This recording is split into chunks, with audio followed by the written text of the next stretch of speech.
صباح الخير او مساء الخير على حسب انتوا بتسمعونا امتى. البودكاست ده للناس المهتمه تبدا في مجال الفريلانسنج والجرافيك ديزاين وتعرف عنهم اكتر، او الناس اللي اوريدي بدات ولسه محتاجه دعم علشان تحقق اهدافها. انا ادهم كرم وده ديزاين كاست.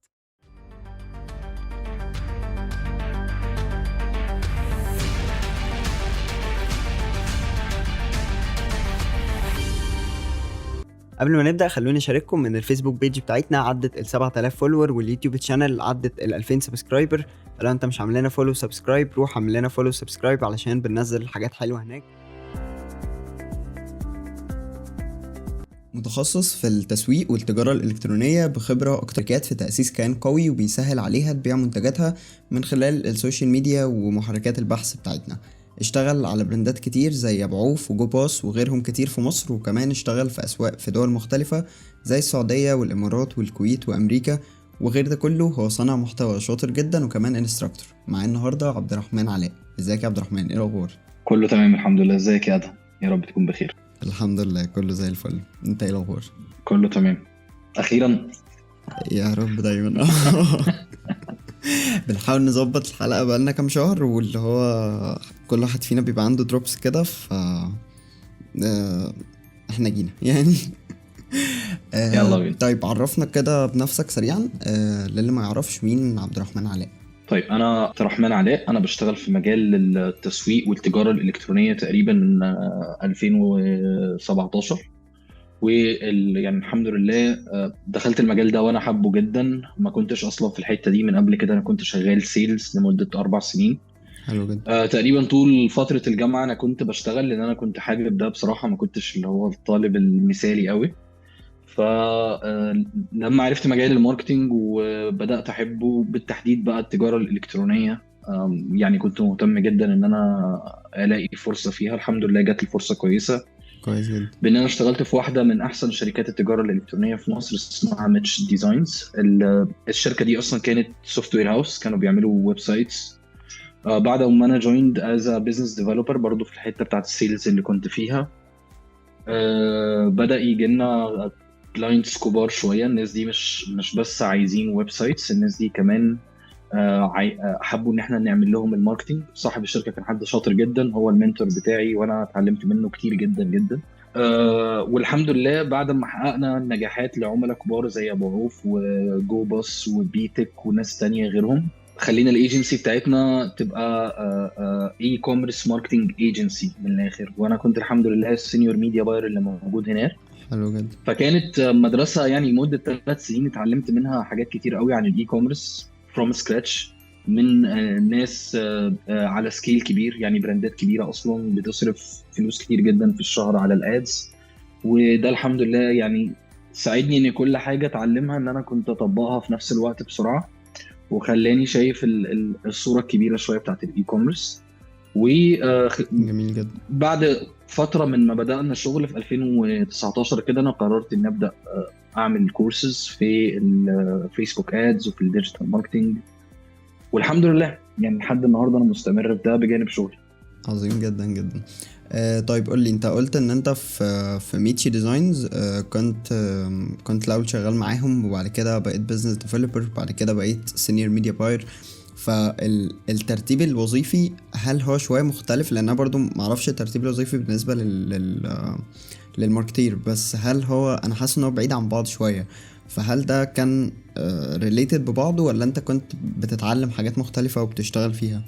انا جويند معاهم في السيلز لان انا كنت اصلا عندي خبره سيلز كبيره تحت مسمى او تحت تايتل البيزنس ديفلوبمنت، وكان دوري ان اقعد مع عملاء واقفل معاهم ديلز. بس لما جالنا يعني كلاينت كبير، انا اصلا كنت بدات من قبل ما جوين معاهم بسنه ان اخد فيسبوك ادز كورسز واتعلم ماركتنج مع نفسي واقرا في الماركتنج، بس ما جاتش فرصه ان انا انفذ ده. فالحمد لله لما رحت هناك وبدا يجي لنا العملاء اللي محتاجين الخدمه دي، ما كانش في الشركه غيري انا وصاحب الشركه تقريبا اللي بنعمل ماركتنج. وانا كنت كمان يعني باخد منه بقى الخبره بتاعته، لان هو كان عنده خبره اكبر مني في ده، لكن احنا يعني ما كناش بنقدم اصلا الخدمه دي. لكن لما بدانا يعني نقدم ده ما كانش فيه غيري انا هو اللي بنعمل ده، والحمد لله كانت بدايه يعني قويه جدا. لانه ليترلي بقى انت بتواجه نفسك، يعني كل الكورسز بقى اللي انت كنت بتاخدها وبتقول انا مستني فرصه، مم.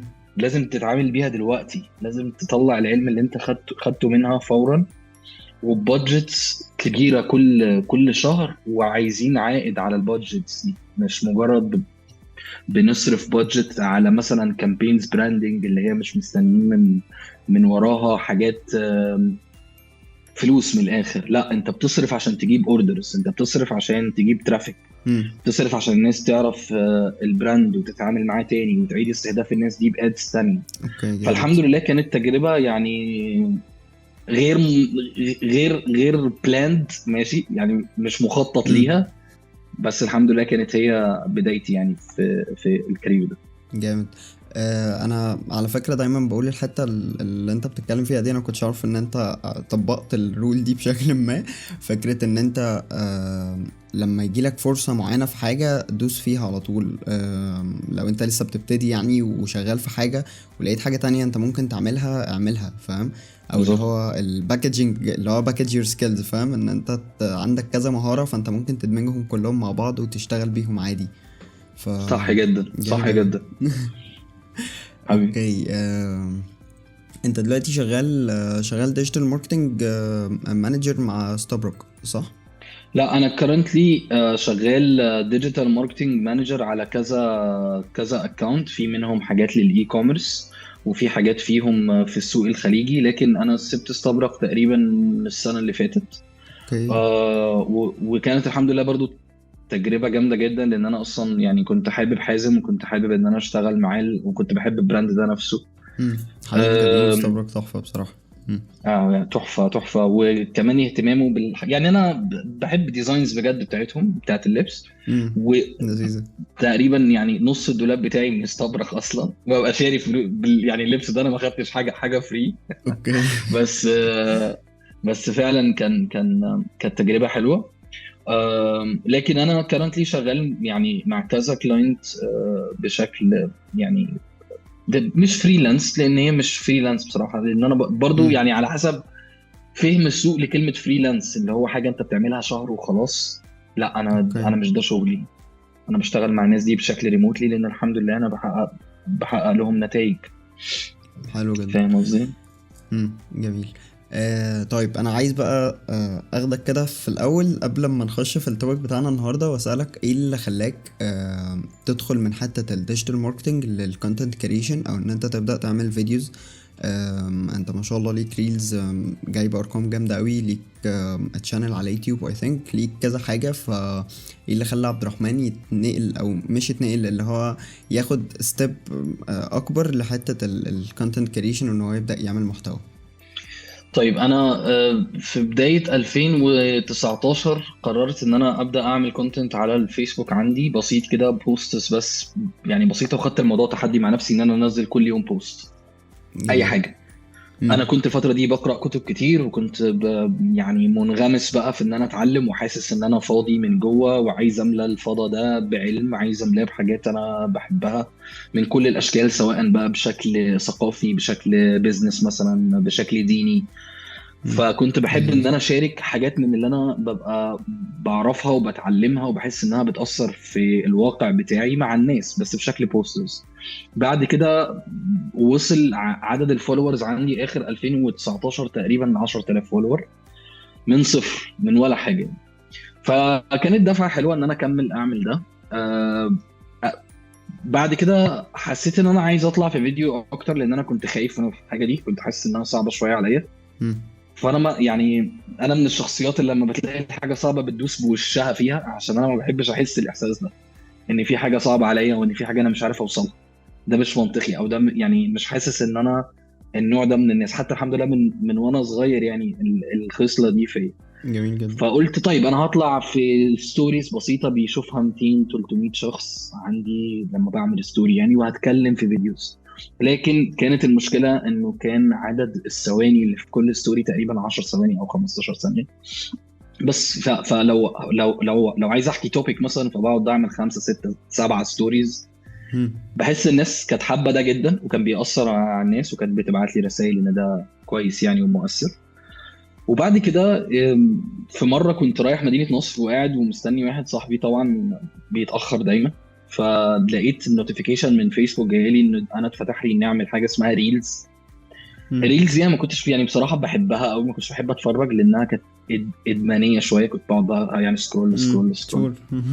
يس، واحس ان انا مش بخلص، وطول الوقت انا عايز اكمل فيه، فما كنتش حابب ان انا بصراحه ايه اقعد كتير يعني.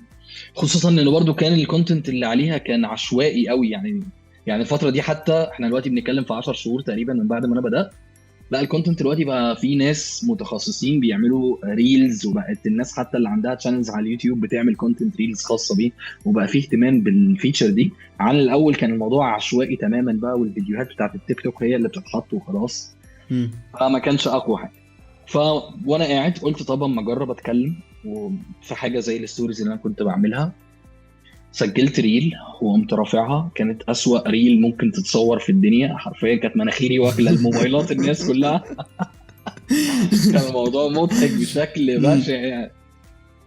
أنا لسه فاكرها لحد دلوقتي، والشمس ضاربه في عيني البدايات ما وحاجه. بتتنسيش يعني، عموما هتفضل لا فاكرها لا على كانت طول، فاهم يعني. لا كانت صعبه جدا. وقمت رافعها ورحت قعدت مع صاحبي. مفيش، بفتح الموبايل فكل شويه بقى النوتيفيكيشنز، فولو فولو فولو، فلان فولوينج يو، فلان فولوينج يو. فقلت ايه يا عم، لا عادي يعني، في فيسبوك بيديني البوش بتاعت البدايات دي. حلاوه بعد البدايه. كده ببص لقيت نفسي بعديها بساعتين مثلا الريل وصلت ل 4000 فيو، بعد كده 5000، بعد كده 10000، بعد كده 15000. بعد كده لقيت الريل داخله في 60 و70 الف، انا مش مصدق. وبدا رقم الفولورز اللي عندي يزيد بشكل مفاجئ، فالحمد لله يعني كل حاجه كانت يعني بدون ما اعمل حاجه، فاهم، انا بس رفعت الريل. حلو. المهم تاني يوم كنت رايح البلاي ستيشن مع اصحابي، دخلوا هما، بس كانت بقى الاضاءه بتاعت البلاي ستيشن من بره حلوه، اوكي. فقمت واقف قدام البلاي ستيشن وقعدت اصور ريلز. جامد. 5-6 ريلز. طبعا اسوأ تصوير في الدنيا، وكان الموضوع يعني بجد كان عشوائي جدا. قلت اكيد ما حدش هيشوف الكلام ده بصراحه، انا عامله بس عشان ايه، ما احسش ان انا ضيعت قضيت فرصه او واجب حاجه، كده. لكن خلاص يعني. لقيت واحده من الريلز دول كسرت المليون اللي قدام البلاي ستيشن. جامد. والحمد لله. وبدا بقى عدد الفولورز اللي عندي يزيد، وبدات انزل بوستس الاقي الريتش بتاعها الحمد لله وصل لرقم كبير. يعني الموضوع كان بصراحه راعبني شويه في الاول، انه ايه ده، ايه كل الناس دي عايزين ايه طيب. وكميه رسائل، ايه الشغل الاونلاين اللي بتتكلم عنه، ايه المهارات اللي بتتكلم عنها، ايه الكلام ده.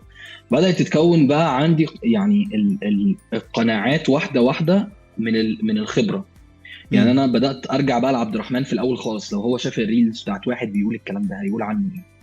طبعا جزء كبير يعني ما كانش صغير من الناس شايفاني نصاب وبحاول ان اضحك على الناس والكلام ده، بصراحه ما كانش فارق معايا يعني. كده راي الناس ما بيأثرش فيا بصراحه، لا بالايجاب ولا بالسلب. جامد. لان انا عارف ان في حاجه من جوه، هي مرايتك الحقيقيه. انت لو سبت الناس تقول عنك الكلام، راي الناس هيتغير في يوم وليله كده. اللي بيكرهك هيحبك، واللي بيحبك ممكن يجي وقت ويكرهك فيه. فاذا انت دلوقتي بتقيم نفسك بناء على راي الناس، هتبقى مشكله كبيره جدا. فبدات امسح واعمل بقى كميه بلوكات كتير جدا للناس اللي بتشتم. وبعد كده بقيت اشوف الناس اللي بتتناقش معايا، واحاول ان ارجع عن الافكار اللي انا بقيت شايف انها بتتفهم غلط. يعني مثلا لو انا عملت ريل وحسيت الناس فاهمها غلط، بمسح الريل خالص وبعمل واحده تانية بشرح فيها الفكره بشكل مختلف، فحس الناس يعني خلاص لا تمام احنا كده فهمنا. وبدا الحمد لله يكون في كده ايه قاعده الهارد كور فولورز، اللي هو الناس بقى اللي ايه احنا حابين كل اللي انت بتعمله. القاعده دي انا ما كنتش متخيل انها اصلا كانت ممكن تكون موجوده معايا، بس الحمد لله. وبقوا دول البوصله بتاعتي. يعني دول تعليقاتهم والكومنتس اللي بيحطوها على الريلز والحاجات والمسجز اللي هم بيبعتوها لي، بتوريني الدنيا ماشيه ازاي كتاثير.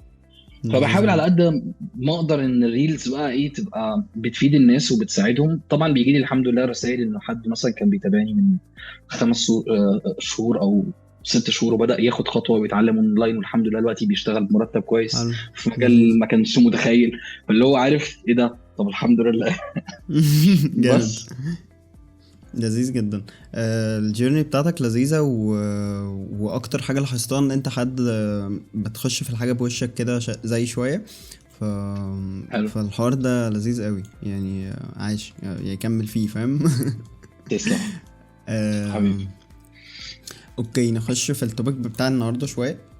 يلا بينا. بما انك ماركتير، فانا جايبك تجاوبنا على سؤال ليه نتعلم ماركتينج. بالنسبه لي ببقى شايف انه ان الفريلانسر وات ايفر شغلانته ايه، هو جرافيك ديزاينر، هو فوتوغرافر، فيديوغرافر، فيديو اديتور، وات ايفر الحاجه اللي هو شغالها، بروجرامر بتاع، فلازم يبقى عنده جزء ماركتينج او هو متعلم جزء ماركتينج. ولكن انا كادهم ما بعرفش اقول ده للناس لانه انا اصلا مش ماركتير، فاهم؟ وفي نفس الوقت اللي هو اصل هقول لهم اتعلموا ماركتينج، طب ما اي حد هيقول لي ليه، فاهم؟ او هيفيدني في ايه؟ فاهمك. ف ف قول لنا بقى من وجهة نظر الماركتير ليه الفريلانسر محتاج ان هو يتعلم ماركتينج. طيب اول حاجه هو ايه الماركتينج اصلا؟ لو انت جميل. فهمت ده، او لو الشخص اللي بيسمع فهم يعني ايه اصلا ماركتينج ككونسبت، هيحس ان الموضوع مختلف تماما عن الصوره النمطيه عن الناس اللي بتشتغل في المجال ده. الماركتينج ببساطه انك تقدم لشريحه الناس اللي محتاجه حاجه الحاجه اللي انت تقدر تقدمها.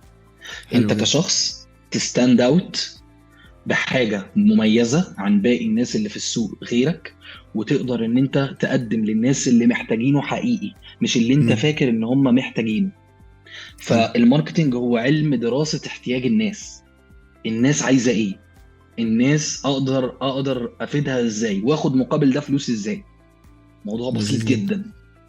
فانا دلوقتي فريلانسر عندي مهارة، ليتس سي ان انا مثلا فيديوجرافر، او انا مثلا بعمل اديتنج، او انا جرافيك ديزاينر، او ايا كان.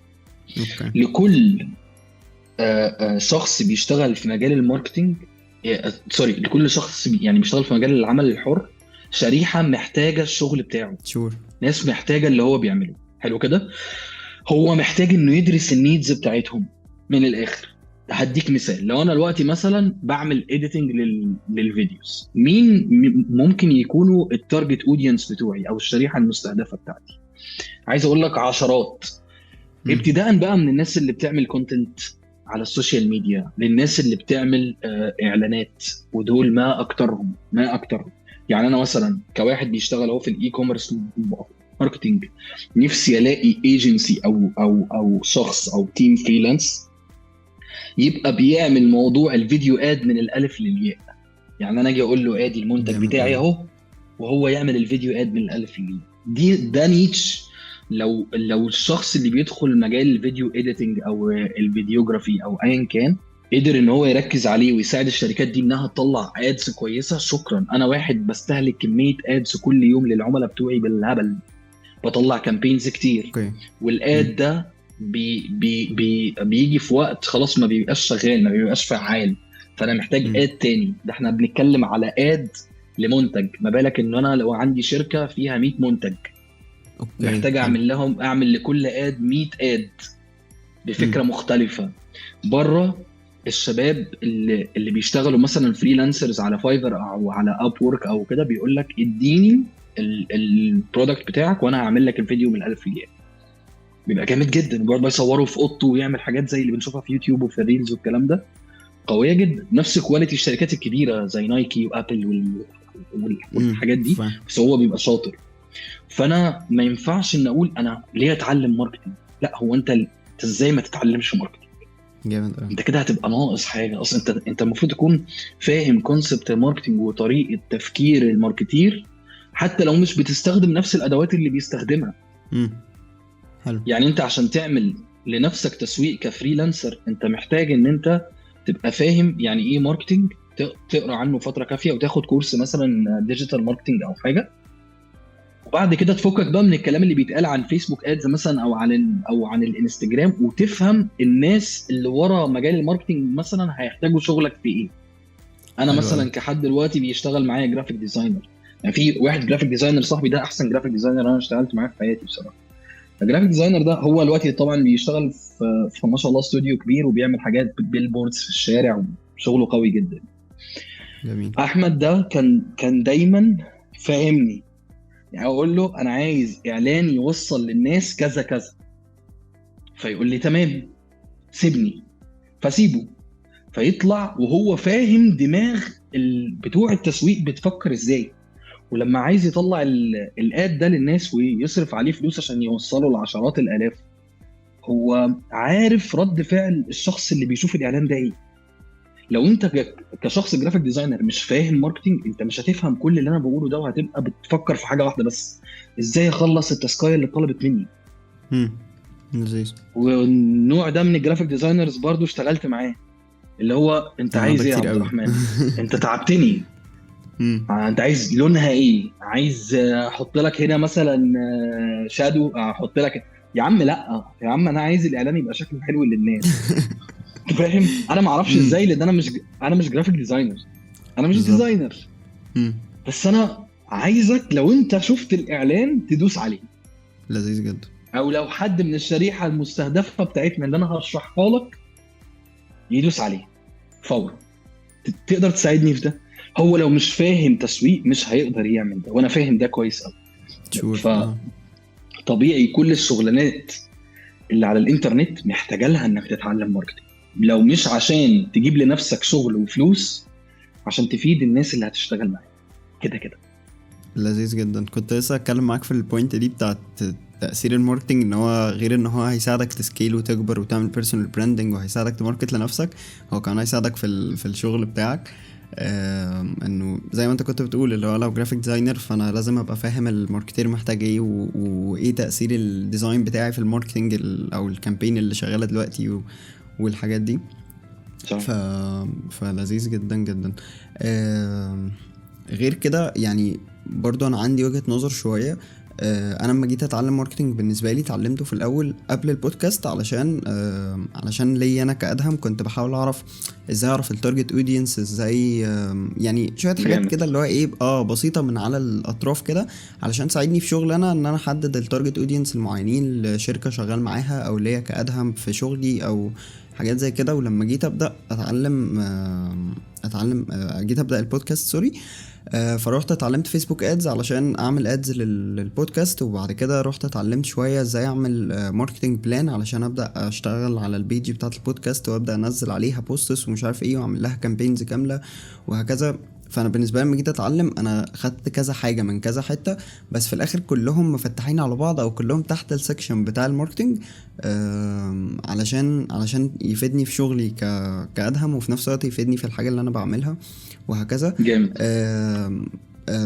فببقى شايف اللي هو احنا مش لازم نتعلم الماركتنج كله، فاهم يعني؟ ده خلاص اللي انا عايز اقوله، اللي هو مش لازم نتعلم الماركتنج من A to Z، ولكن خد الحاجات اللي انت شايف ان هي ممكن تنفعك، او خد الحاجات اللي هي ممكن تكون مناسبة بالنسبة لك. انا مش هحتاج اعمل ادز، خلاص ما اتعلمش ادز وروح اتعلم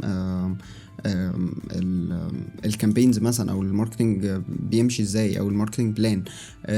انا مش هستفاد بالماركتنج بلان في حاجه، خلاص روح شوف شغلك ايه وايه اللي هيفيدك، روح اشتغله او تعلمه. سوري، فوتوغرافر مثلا بيصور موديلز وهكذا، فلو حد جه قال له انا عايز اعمل فوتو سيشن علشان بيرسونال براندنج ليا وهو مش فاهم اصلا يعني ايه بيرسونال براندنج، فبالتالي هو مش عارف يصوره ومش عارف يطلع له السيرفيس السبيسيفيك اللي هو محتاجها للنيد بتاعته زي ما عبد الرحمن كان بيقول.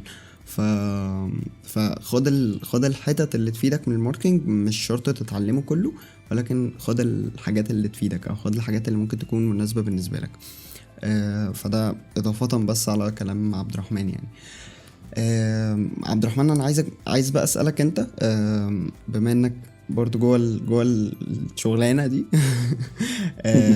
ايه الحاجات اللي ممكن تكون اساسيه شويه بقى؟ يعني انا بالنسبه لي زي ما قلت كده ان انا رحت اتعلمت هنا شويه وهنا شويه ومش عارف ايه، ولكن انا كادهم بصراحه ما اعرفش ايه الحاجات الاساسيه اللي انا محتاج اتعلمها وممكن تكون مفيده ليا كفريلانسر جوه الماركتنج، فاهم؟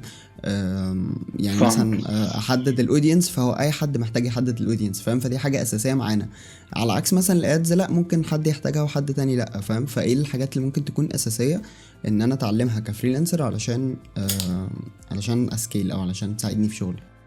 طيب، في كتاب اسمه الماركتينج بالمصري بتاع واحد اسمه حسام حسن. الكتاب ده جميل جدا جدا الكتاب ده جدا، تحفة يعني. تحفه، حلو كده. مم. فده انتري ليفل قويه جدا، مدخل للتسويق قوي جدا جدا جدا، والراجل عامله بالعاميه، والراجل رايق وحاطط فيه حاجات بجد جميله.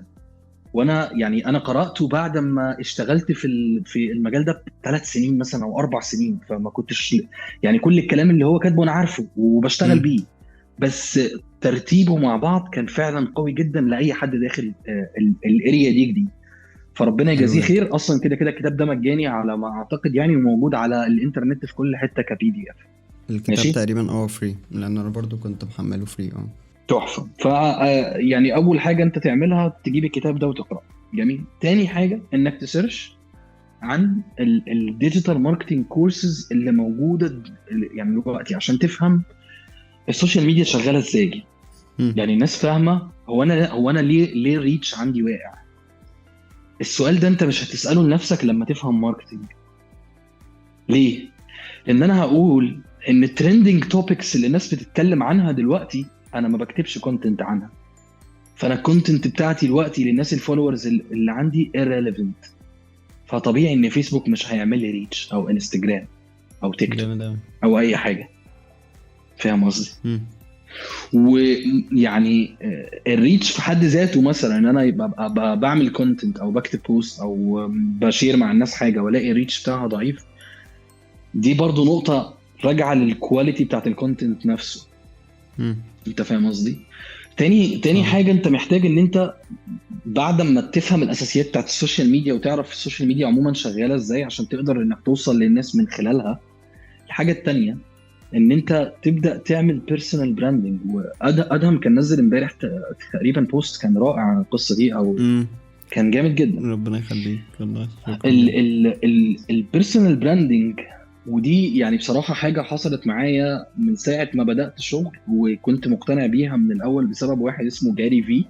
وده برضو انصحكم ان انتوا تعرفوا الشخص ده جدا. يعني هو حد بيزنس مان بيشتغل في امريكا، وعنده شركة دعاية، وعنده كذا شركة تانية، جامد ده. وحد بيعمل كونتنت قوي جدا جدا جدا على كل المنصات بتاعت السوشيال ميديا، وعامل حاجة اسمها جاري في بالعربي، قوية برضو قوي. يبقوا خشوا شوفوا الريلز بتاعته. هو مصري اصلا؟ لا جاري في ده اوكي. هو هو تقريبا من بولندا، بس عايش في امريكا. اوكي. على حسب ما اعتقد. هو شخص جامد جدا، عامل كونتنت. طبعا كل الكونتنت بتاعه بالانجلش، ولكن في جاري في بالعربي، هم يعني مترجمين الفيديوهات بتاعته. ده اوكي شخص تمام. بيوريك قوة البيرسونال براندنج. انه ازاي لو انت عندك قيمة على الانترنت بتقدمها للناس، مش هتحتاج تجري ورا عملاء. ودي النقطة اللي اي فريلانسر لازم ياخد باله منها. دي نقطة مهمة جدا. يعني دلوقتي منافسه شرسه على اب وورك وعلى البوزيشن بتاعته مثلا، او على فايفر، او على اي بلاتفورم. منافسه شرسه انك لو انت لسه داخل مثلا، يعني النهارده هتقعد وقت شويه حلوين عقبال ما تعمل ده. طب هل دي الطريقه الوحيده بتاعت الشغل الفريلانس؟ طبعا لا.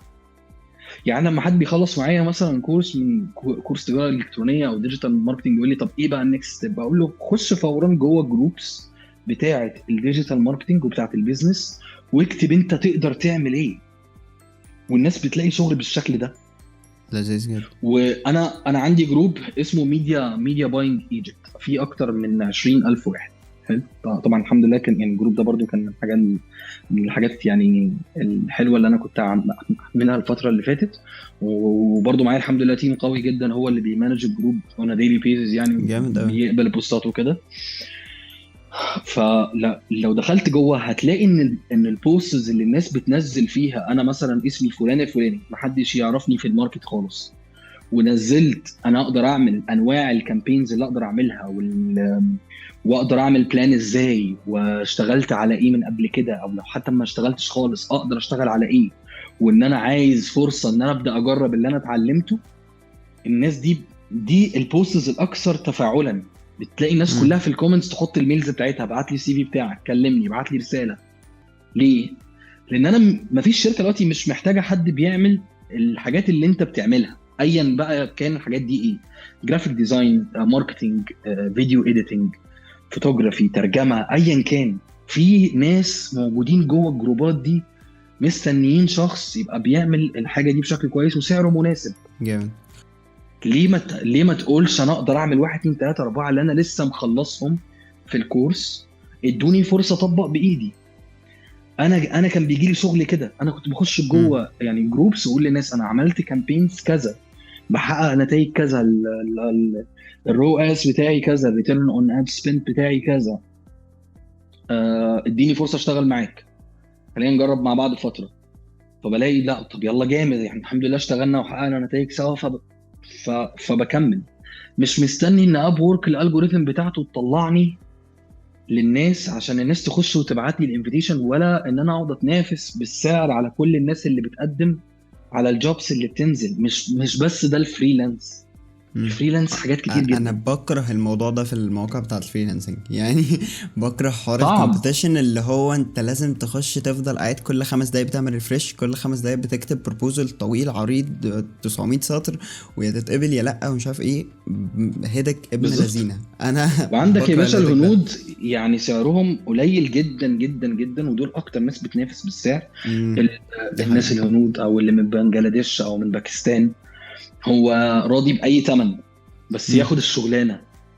فانت ايوه دي حقيقة فعلا. هيجي وقت انت بتفحت نفسك شغل وما بتاخدش اللي تستحق.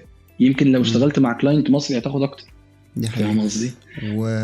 وفي حاجة انت كنت قلتها، حتة ان انا انزل بوستس في الجروبس وكده، او انزل بوست اقول يا جماعة ده شغلي، او يا جماعة انا بدور على فرصة شغل او حاجة. ده نوع من انواع البيرسونال براندنج اصلا، لانه بتبقى في ناس قوي فاهمة جدا. البيرسونال براندنج ان انا الناس يعني هو اوكي ريليتد بيه شوية، انه لما حد يفتكر الجرافيك ديزاين يفتكر مثلا ادهم كرم، او لما حد يجيب سيرة الماركتنج يفتكر عبد الرحمن علاء. بس هو البيرسونال براندنج بمفهوم اوسع شوية. برضو انت ممكن تقول لنا وجهة نظرك في الحتة دي. البيرسونال براندنج مفهوم اوسع شويه، هو ان انت لما حد يحتاجك يلاقيك او يعرف يوصل لك، او الناس تبقى عارفه مين لي كده انت بتعمل ايه، والناس تبقى عارفاك وشايفاك موجود قدامها. فالناس مش هي اللي هتجري وراك عشان تعرفك، لا انت اللي روح قول للناس انا بعمل كذا وكذا. نفس الفكره اللي عبد صح. الرحمن كان بيقول عليها، فكره ان انت تنزل صح. بوستس وتقول انا بقدم 1 و2 و3، تنزل بوستس تقول انا فوتوغرافر وبصور كذا وكذا وكذا. ف... فده مش بيقلل من قيمتك، مش بيخلي، لان في ناس يعني مش عارف انت شفت الموضوع ده قبل كده يا عبد الرحمن ولا لا.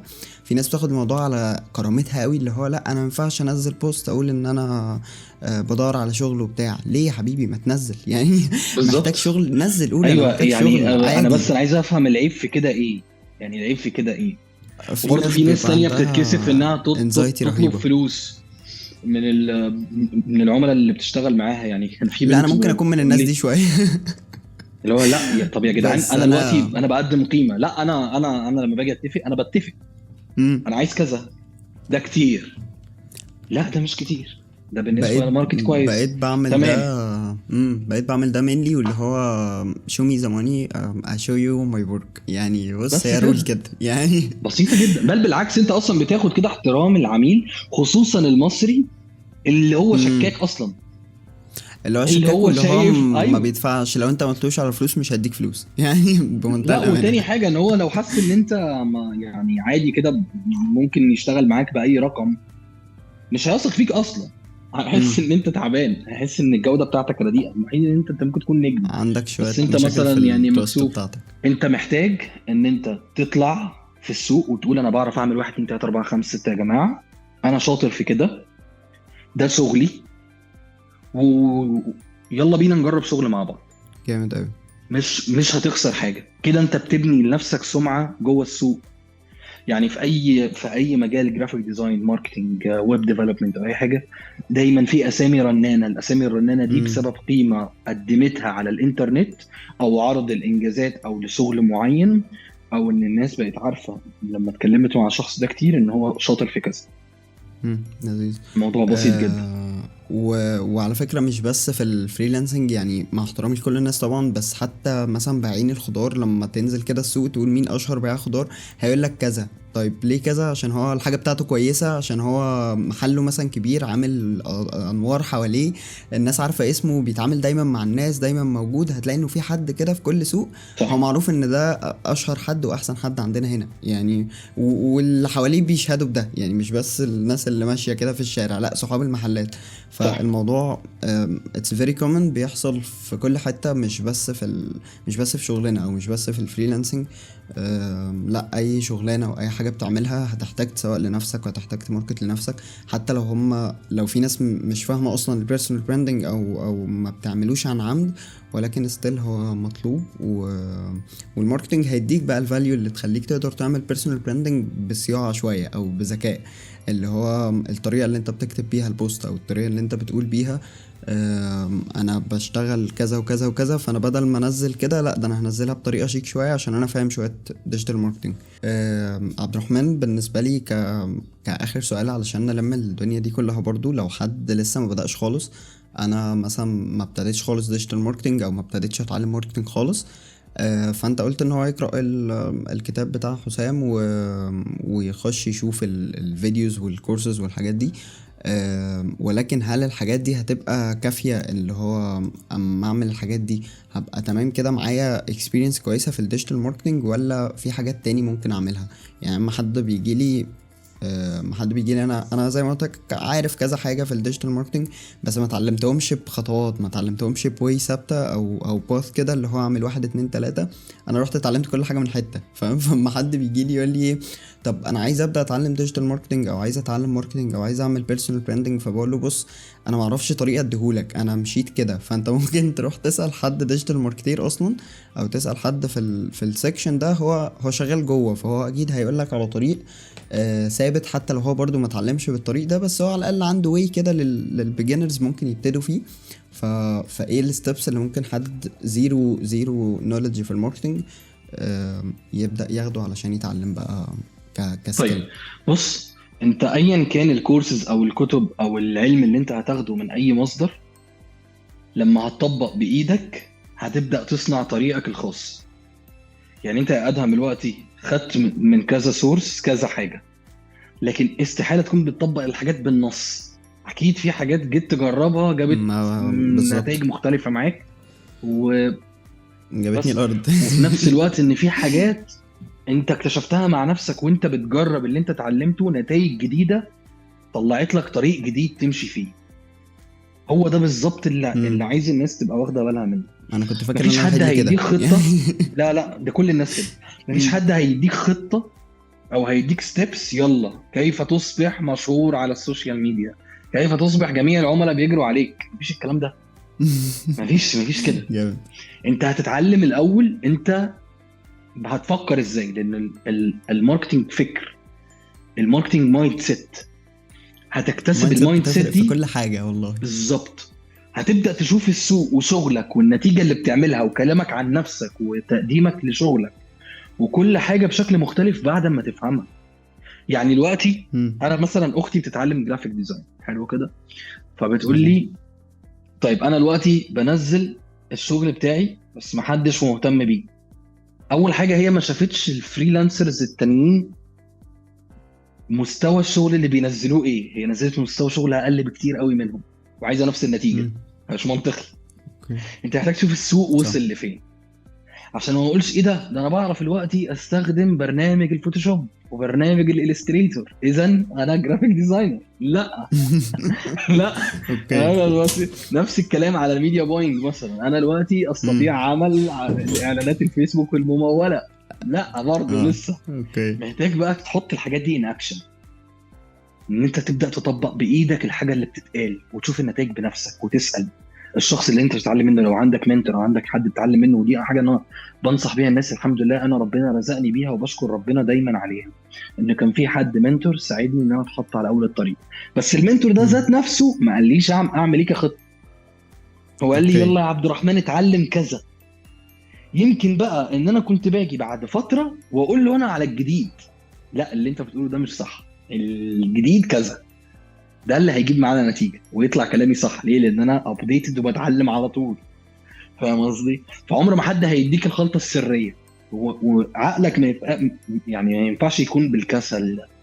لازم تكون ايه، لا انا دلوقتي هتعلم كذا، هسمع من 1 2 3 وهقرأ كتاب 1 2 3. دماغك هتتشرب العلم اللي انت خدته ده، وهتبدأ تنتج الطريق الخاص بيك انت. ودي قوة انك تعمل ماركتنج لنفسك، لانه انت بتتعامل 50% من الشغل عندك و50% من الشغل على رد فعل الناس اللي هتشوف اللي انت هتعمله، حلو جدا. سواء عملاء سواء الناس هتتابعك. يعني مثلا النقطه بتاعت البيرسونال براند، انا مش قادر اشدد اكتر من كده على النقطه دي، لانها ببساطه هي الطريقه الوحيده لجذب العملاء المحتملين. يعني مفيش يعني دي حقيقة يعني فعلا. يعني انت لو عندك دلوقتي الاكونت الفيسبوك او اكونت الانستجرام بتاعك وحضرتك ما بتعملش فيه كونتنت، انا هعرف منين ان انت جرافيك ديزاين؟ مم. انا مش هعرف، محدش هيعرف. نفس اللي كنت بقوله في السيشن. كنت عامل سيشن كانت ازاي تتارجت الكلاينت بتاعك يعني. فقعدت اشدد على الحته دي، او لو يا جماعه اعملوا 1 و2 و3 و4 علشان ده بيفرق، والله العظيم بيفرق يعني. بس وهو ده الصح مش فعلا، وده هيجيلك في اي كلاينت غير مجال. لما تعلن. لازم تعلن ومش لازم تعلن ببادجت اعلانات وبفلوس فيسبوك ادز وانستجرام ادز، مع ان ده كويس لو تقدر مم. عليه، لكن لو ما تقدرش عليه مش مهم، مش لازم. خش الجروبس ومش لازم الكبيره. كواليتي عاليه بالظبط، يعني. انت انزل عادي، انت بالحاجه اللي لسه معاك. بتبتدي. انت لسه بتبتدي، نزل قول يا شباب انا بيجنر ولسه بتعلم فوتوشوب، لسه بادئ فوتوشوب امبارح، وده الشغل اللي انا طلعته، ايه رايكم؟ قولوا لي الدنيا ماشيه ازاي. حتى مثلا لو مش هيجيب لك كلاينت، بس هيجيب لك فيدباك. حد هيجي صح. جرافيك ديزاينر اشطر منك هيقول لك بص خد بالك من كذا كذا كذا، فانت اتعلمت. فدي برضو نقطه بس لو مهمه، انت عشان في ساكت ناس عندها محدش حته هيتعمل. البرفكشنزم دي. لا لا، وحشه جدا. انت لازم تجرب، لازم تلغوص ايدك في الشغل من الاخر، وتجرب كذا حاجه وتطلع وتنزل وتتكلم مع ده وتتكلم مع ده. مفيش حد هيديك الحاجه جاهزه من الاخر، لانه اصلا مفيش حاجه جاهزه للاخر. مم. حلو مش قوي لان والله. الناس وحشه. حلوه الجمله دي والله.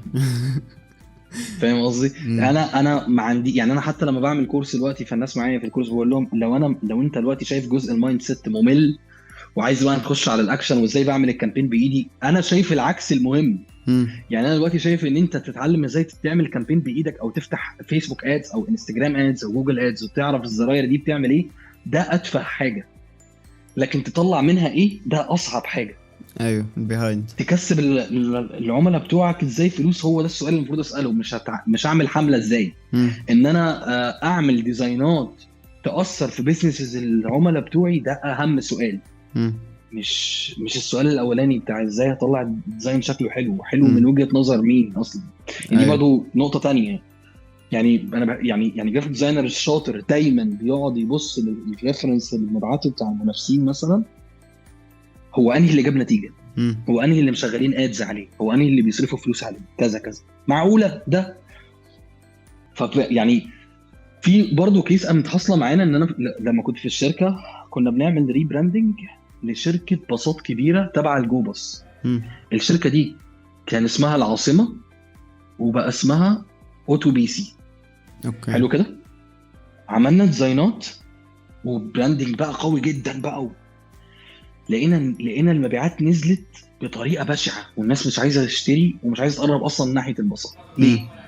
لان الشريحه اللي بتستخدم الخدمه دي عند جوباص الناس اللي بتروح محافظات بعيده ودخلهم مش رقم كبير. فحسوا ان بعد الريبراندنج ان الاسعار غليت، اوكي، او ان احنا هنغلي بقى الاسعار بتاعتنا وكده، او دي شركه اصلا غاليه غير الشركه اللي كنا متعودين عليها. اول ما خلينا ديزاينات بسيطه عاديه بالعربي موضحه كل حاجه، الناس بدات ترجع تتعامل معانا تاني، الدنيا جميله. ايوه، زي كوستا من فتره ما نزل ان هو كانوا بيعملوا ريبراندنج او بيعملوا كامبين او حاجه زي كده. الناس كلها فعلا شكت ان هو دول هيغلوا الاسعار اكتر من هم غاليين ومش عارف ايه، وكان في ثوره قامت في الحوار ده. اتفق معاك فالديزاين بيفرق جدا. بس خلاصة اللي احنا عاوزين نقوله، او اللي ممكن يكون عبد الرحمن قال جزء كبير قوي منه، هو فكرة ان انت ما تقفش عند حتة اللي هو انا مش عارف ابدأ، ما تقفش عند حتة انه لا انا عايز طريق. انت ممكن تبدأ بأي طريق، ممكن تبدأ تتعلم الحاجة اللي تيجي قدامك. ابدأ بالبسيط زي ما عبد الرحمن كان بيقول الاول، الكام ستيب اللي هو قالهم، الكتاب وهكذا. فما تقفش عند حته معينه ودوس واهتموا يا جماعه بالبيرسونال براندنج. بس كده عبد الرحمن، انا في الاخر بحب اسيب وقت كده للجست اللي معايا لو هو حابب يقول حاجة معينة، نصيحة، whatever الحاجة، فانت معاك open mic. طيب، انا عايز اشكرك على يعني بودكاست الجميل ده. انا كده ربنا كده اصلا يخليك متابع والله. شغلك، ودي حاجه تشرفني جدا ان انا اكون موجود معاك. ده اول حاجه. حبيبي ربنا تاني يخليك. حاجه، انا يعني مبسوط ان في فريلانسرز هيسمعوا الكلام ده، وان شاء الله يكون مفيد ليهم. ان شاء واعتقد الله. انه يعني احسن حاجه انت ممكن تعملها مع نفسك ان انت ما تبطلش انك تقوي نفسك في مجالك. نقطه تانية مهمه بقى، ودي حاجه بصراحه من القناعات اللي عندي انا، اللي الحمد لله كانت سبب في ان حياتي تتغير. الرزق مش بتاعك، الرزق بتاع ربنا. انت ما بترزقش نفسك ولا جنيه. انت اصلا مالكش اي تدخل في القصه دي. الحاجه الوحيده اللي انت بتعملها ان انت تكون افضل، وان انت تستعين بالطرق اللي ربنا بيرزقك بيها. واي كلمه هتسمعها مثلا عن طريق جديد، وفي اخر الطريق ده في رزق، ده مش بتاعك، ده كل ده طريق ربنا مرتبه لك.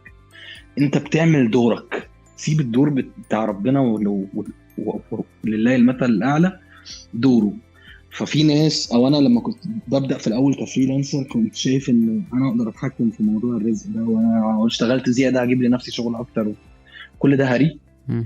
اعمل اللي تقدر ان انت تعمله باعلى جوده، يعني اتقي الله في شغلك، مم. وهتلاقي الرزق اتفتح لك والدنيا بقت حلوه. لكن ما تتخدعش ان الادوات اللي احنا بنتكلم عنها دي او كل ده هو السبب الوحيد او الطريقه الوحيده ان انت تجيب لنفسك ده وخلاص. جامد قوي. ماشي.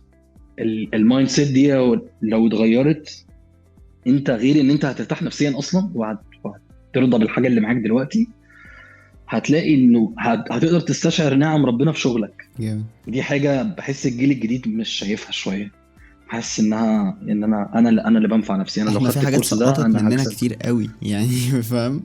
ك كجنريشن او اللي هو الفترة دي في بالظبط. ناس مسقطة حاجات كتير. جدا جدا والله. ده احنا مسقطين المهم وماسكين في الحاجه اللي مش مهم. يعني انا هذكر حاجه عن نفسي. يعني انا قعدت سنه كامله باخد كورسز بدون ما اقدر اشتغل فيها، لان انا كنت فاهم ان الكورسز هي اللي هتجيب لي فلوس. مم. وما لقيتش ولا فرصه سنه كامله. مم. اول بس ما غيرت المعتقد بتاعي ان انا لا املك لنفسي ضر ولا نفع، وان ده رزق بتاع ربنا، وان انا باخد بالسبب، والسبب ده ممكن ما يبقاش مفيد اصلا. مم. فربنا كرمني يعني فرصه اللي قلت لك عنها. فمن ايوه. الاخر كده، ظبط بس المايند سيت بتاعت الرزق دي، عشان كل حاجه تانية هتتظبط بعديها. جامد قوي. بس مفيش حاجة تتقال طبعا بعد الجمال ده كله. حبيبي. فأنا حابب أشكرك يا عبد الرحمن على وجودك وعلى الكلام اللي أنت قلته والفاليو اللي أنت ضفتها. حبيبي. شكرا لكل حد بيسمعنا ووصل لحد هنا. لو عندك أي سؤال سواء ليا أو لعبد الرحمن، أو عندك اقتراحات لتوبكس الحلقات الجاية، تقدر تسيبه لنا في الكومنتس سواء على فيسبوك أو يوتيوب أو whatever البلاتفورم اللي أنت بتسمعنا عليها دلوقتي. بس كده، ما تنساش تسيب لنا رأيك في الحلقة وفيدباك عن البودكاست بشكل عام. شكرا جدا. سلام.